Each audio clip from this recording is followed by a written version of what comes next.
I'm just going to talk about both of these teams at the same time. They played each other, and for the whole season, I've had the Packers ranked ahead of this Vikings team. I said Sam Darnold is not going to make the plays he needs to make in the playoffs. I did say so. I trusted the Packers more to win a Super Bowl, right? And that's why they were ahead. And I also dug my heels in and said that the Packers would win this game this time around. I was wrong. It was actually like the opposite score of what I predicted. I predicted 28-24 Packers, and it was like 27-25 Vikings. So it was a very close game. Not for a long time, the Vikings had that lead. It was 10-27 at the start of the fourth quarter. Packers scored 15 in the fourth quarter. Oh, they make it look close, but it's literally the same thing that happened last time. Jordan Love, really disappointing game from him. 19 for 30, 185 and a touchdown. Disappointing game from the receivers too.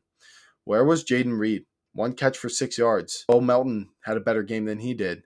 Malik Heath had a touchdown. He had a better game than he did. Tucker Kraft, 2 for 53, had a better game. And Dobbs emerged as the one in this game. I mean, I feel like this team is different when they have Christian Watson. Tell me if I'm wrong. He's hurt all the time, but when they have him, this offense is different. I mean, Jacobs was still good on the ground. But this Vikings team, they're just too steady. Darnold, 377 and three touchdowns and interception. Run game was not that great, but they used it. Their extension of the run game with throwing flat routes to tight ends and CJ Ham, the fullback, and Cam Akers.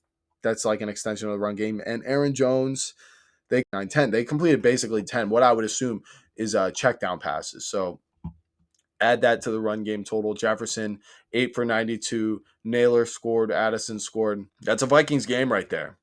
That's a Vikings game.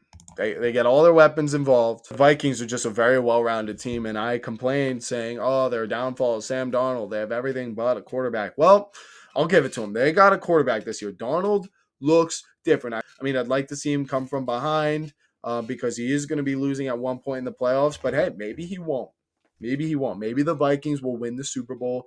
They do have the second best record in the NFL. It looks like the Lions are going to tie them. They've taking a commanding lead versus the 49ers. But yeah, good for the Vikings. Too bad for the Packers. Hey, they still could have one more rematch in the playoffs, and we'll just have to see what happens. It's really hard to beat a team 3 times, and hey, maybe it's better off for the Packers that they lost that game.